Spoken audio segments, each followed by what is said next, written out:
John Nelson Darby and the pre-trib rapture eschatology. We have these eschatological house parties happening in Wicklow, Ireland at Lady Powerscourt's house.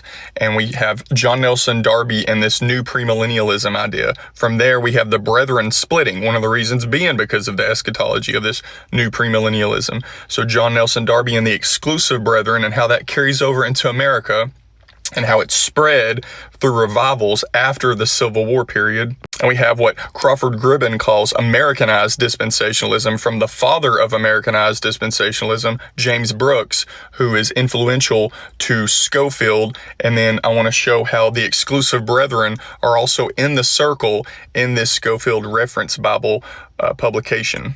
One of the main figures focusing on 19th century Ireland and the Brethren movement and John Nelson Darby and his eschatology itself is Donald Akenson, and he has several works, one of them being Discovering the End of Time, as well as Exporting the Rapture. He says in his Discovering the End of Time that, namely, if one wants to find the inauguration point for the bundle of ideas that became the core of 20th century American evangelicalism, then one has to look to a small patch of Southern Ireland after the Napoleonic Wars. This movement, whose beginnings were in County Wicklow, South County Dublin, that they put together an innovative reading of the scriptures, a new scheme of divine time, a model of extreme congregationalism, because though a lot of Americans took on to Darby's eschatology, they denied his ecclesiology, but they put together this a model of extreme congregationalism and an apocalyptic vision of the end of time.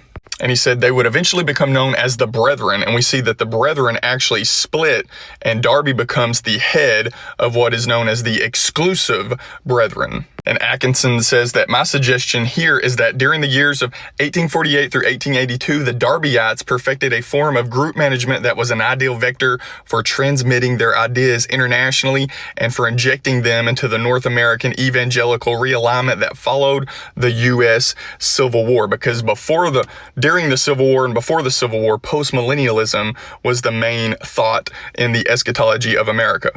And Crawford Gribben, in his work, Darby and the Roots of Dispensationalism, he says that Darby is not the father of American dispensationalism. Rather, he might be more of dispensationalism's grandfather. And this is because it was repackaged and Americanized. Philip Morrow is actually the one who later in the 1920s coins the term dispensationalism. Before that, it was just known as new premillennialism. And he coins this term as a kind of stab because he felt that they were so otherworldly that they didn't help enough in the fundamentalist modernity controversy.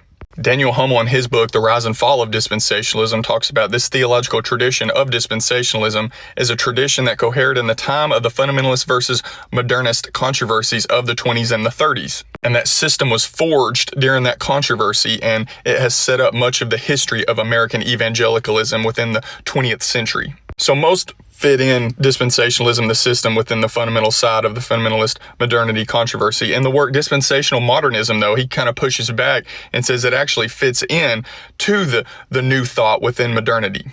And he locates dispensationalism in an era of cultural development where people became obsessed with precise measurements, fixed pricing, and tracking time, all results of the quantitative nature of science.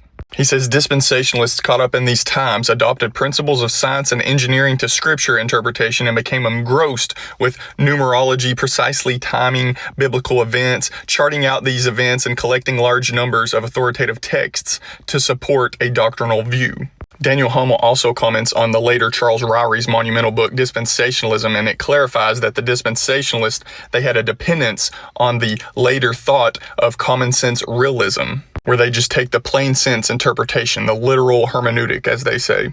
Now, many will point back to the Antiochian school against the Alexandrian school of the literal versus the allegorical schools during the early church. But as David Dockery talks about, the literal interpretation for Antioch was a lot different than the modern day literal interpretation through common sense realism. The Antiochian school took to it theoria, as David Dockery says, and is more of a typology, a type of allegory that's more literal with literal connections, but it's focused on typology.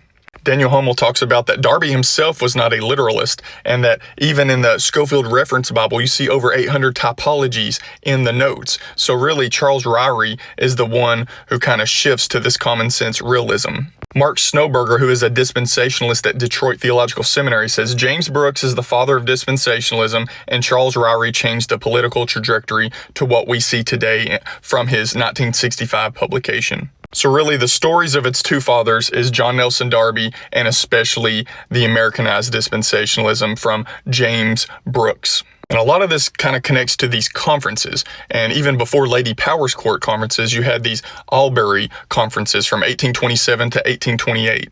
And from the Albury, we see Lady Powers Court actually attended these conferences as well, and this shifted into the conferences or the eschatological house parties being at Lady Powers Court Massive House.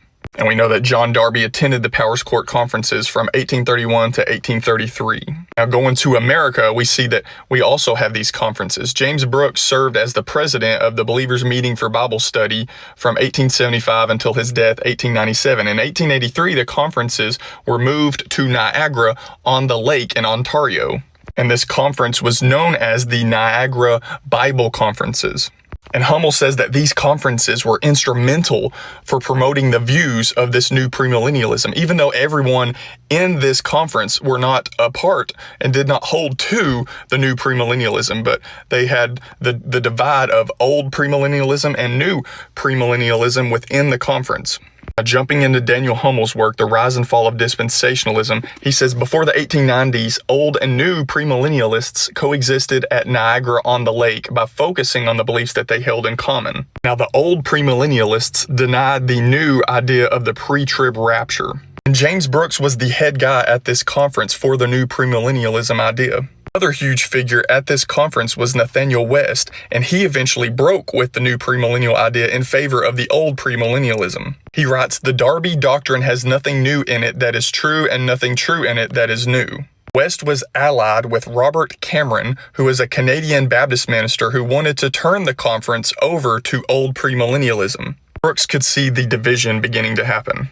Brooks had been holding the cause together until his passing. After his passing, the divide between the followers of Brooks and the followers of Cameron only widened.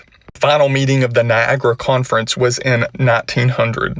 In Hummel's work, he mentions two figures, Arno and Scofield, who are the new premillennialists, and they leave here and they start and organize a separate conference that was intended for new premillennialists only. And this is known as the Seacliff Bible Conference. This was held in Long Island, New York, and it occurred every year from 1901 to 1911. It talks about they want to embark on a project that brings together a premillennial consensus, and this project would turn into what is known as the Scofield Reference Bible. Cyrus Scofield, born in Michigan in 1843, he moves to Tennessee, fights in the war for a bit, and ends up in St. Louis, where he is connected to James Brooks.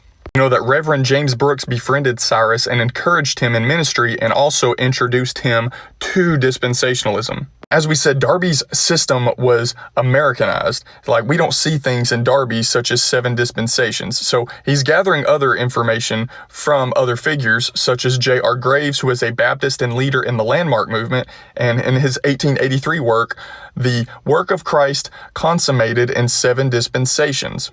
And Hummel points to this dispensational scheme is very similar to what we see in Scofield's reference notes. Hummel writes that the foundation for the idea of putting together what is later known as the Scofield Reference Bible happened at the second meeting of the Seacliff Bible Conference. So we see the influence of the other new premillennialists that left with Scofield at the Niagara conferences, and we see the chief benefactor at the Seacliff Conference, the New York-based printer Francis Fitch. And we also see another connection with New York real estate broker Aldwin Jr. and department store owner John Paree, longtime supporters of premillennialism in New England. So here's what's interesting. Fitch, Ball, and Paree were all exclusive brethren. And Hummel says it is significant that Scofield's notes would reflect key brethren teachings, including the imminent rapture and the church Israel distinction. It takes a lot of figures to come together to put something together like the Scofield Reference Bible. With financial support secured, Scofield worked full-time on his notes for 4 years. Hummel says one of his most valuable encounters abroad was with Henry Fraud, the manager of Oxford University Press. Fraud was also a lifelong exclusive brethren. In less than a decade, the Scofield Reference Bible sold 1 million copies. By most accounts, it is still the best-selling book in the history of Oxford University Press. So even though it's Americanized and developed, Darby's exclusive brethren are still right there at the time of the Reference Bible.